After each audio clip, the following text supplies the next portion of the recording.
I would say it is a country of continental proportions, and in order for us to grow and to prosper, we have also to think of our neighborhood, because if our neighborhood is estranged or alienated from India, it does not help us. It does not help them, of course, but it does not help us also. So we have to think in a mature, in a balanced, and a far-reaching manner, in a long-term manner. The perspective has to be, as Professor Van Wood said today, we have to take a 30,000-foot high perspective. We can't think of it just at the level of 3 feet or 6 feet. We have to ascend to a higher plane so that we can take a wider view of these things. And for India, a country like India, such a wider view is essential, because it is part of our character as a civilization, as a culture, to be inclusive, to be tolerant, to be pluralistic, to welcome ideas, to welcome people from outside. That is how our history has been. That is how the Indian nation was formed. So many people came to our shores, to our borders, to our cities, to our towns and villages from all across Asia and from Africa and from Europe. And that is how the uniqueness of India developed, a country of so many plural, diverse elements, all brought together to create a unified nation. So it's that example, the power of India's example is being termed. I think that is so enormously important for the rest of the world. And if India succeeds, I think the world prospers, the world is a happier, better place. So all of us have a stake, therefore, in ensuring the success of India, the progress of India, the advancement of India. In a very positive sense, India has never coveted the territory of others. We have never launched any militaristic campaigns or policies against our neighbors. We have stood for peace. We have contributed to peace and stability around the world. Look at the contributions that our police and our armed forces make to UN peacekeeping, for instance, including that wonderful all-woman force, peacekeeping force that we have in Liberia. You know, this is the example that India has set, an example of responsible behavior. We have never indulged in clandestine nuclear proliferation. And that is what was recognized, I think, when the India-US civil nuclear deal was concluded, and when we received that waiver in the nuclear suppliers group, because internationally, I think it became recognized that India is a class apart. India has acted responsibly. India has never flouted any rules regarding proliferation. We have consciously stood, and we have stood for independent action. India prides itself on its capacity to act independently, but act in a very responsible manner. We are not lone rangers who act irresponsibly. We are more, I think, the voice, conscience keepers, I think, of the developing world, of countries that want to progress, that want to preserve and safeguard their independence. That is what our non-aligned foreign policy has stood for. You know, people say that, you know, it has, you know, what is the relevance of it today? I think it has enormous relevance. The capacity to act independently, to act on the basis of one's interests, but at the same time, never go against what our basic values are. And that is what India has stood for. So all of you, I think, in your own individual lives, symbolize that spirit of independence, that spirit of responsibility, that spirit of integrity.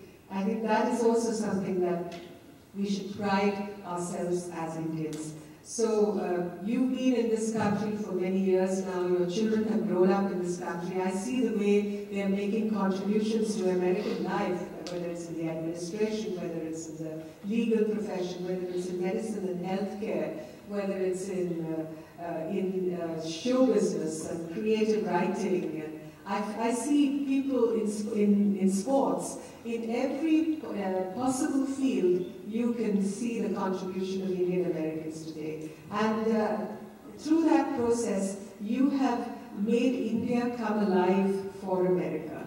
You know, the consciousness there is of India today in the United States is in many ways largely due to the contributions that you have made to life in this country. You have made Americans aware of the work ethic that you symbolize as Indians, the family values that you symbolize as Indians, the rich cultural diversity that you symbolize as Indians. So all that has helped India's image in this country, and in fact has contributed in many ways to the awakening that America has had towards India in recent years. So it helps the relationship in the political sense, in the economic sense, in the people-to-people sense, and you spoke about people-to-people relations, which are at the heart of any relationship or any partnership that two countries can have. So, because people are the lifeblood of any relationship. So each and every one of you are doing great work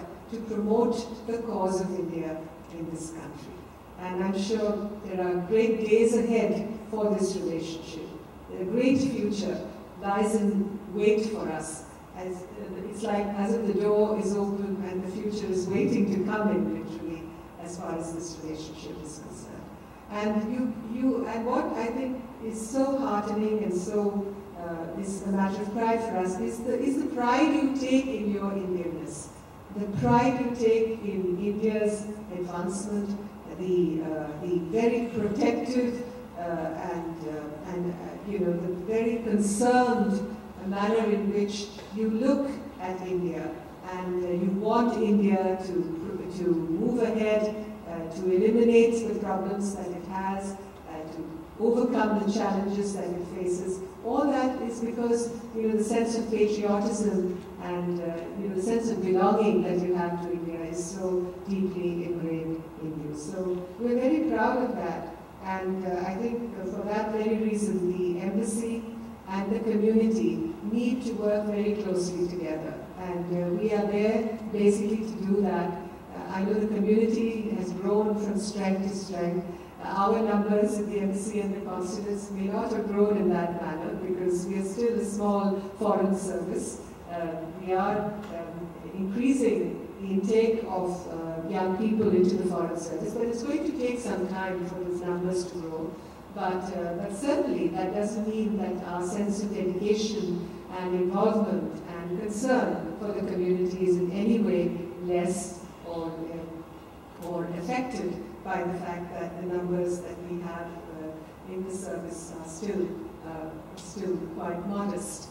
So don't be deterred by that, and there are so many means, very advanced means of technology and communications that enable us to reach out to you and to be in touch with all of you so much better than it used to be when I was here in the 90s. That seemed to be a different time and different place, although the country, I've been in this country off and on many times since 1983, but you realize here in this new century how much technology can be an enabler, how much technology can in a sense, accelerate your capacity to deliver services and to work more efficiently. So technology is really a great, in a sense, a force multiplier, if I may say, when it comes to the work we do.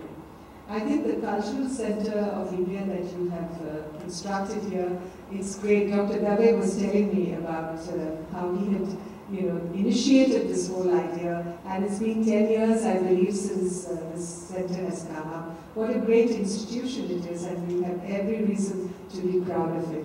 And as Mr. Sindhu said, you were able to bring together people from every part of India, from whether it's north or south, east or west, whichever community, whichever linguistic group, whichever state, whichever religious group, we're all Indian. That is what unites us, and that is the spirit that should really permeate everything that we do. Whether it's a religious festival that we celebrate, whether it's a mela, whether it's a education-related activity that we're doing, whether I want to mention also the women of the community, the ladies of the community who are doing so great. Look at Manju, she's the Virginia State Treasurer, and you make us so proud with your achievements. So I think the women of India are making great strides, and so too the women of the community. Many of you have excelled in your fields, your professional fields, and brought great pride to the nation, to India, and to all of us as Indians. So once again, I know I've quite exceeded my time, and you all must be waiting for dinner. But thank you once again for the welcome you have given me here in Richmond. It's a beautiful, beautiful city. I would love to come back. It's so close to Washington. That's a very, very special advantage. So it shouldn't be difficult to make that trip again. And thank you once again for having me. I'm so glad I could come here quite early in my tenure. And all of you are doing great work. Continue to keep it up. Thank you, and Jai Hind.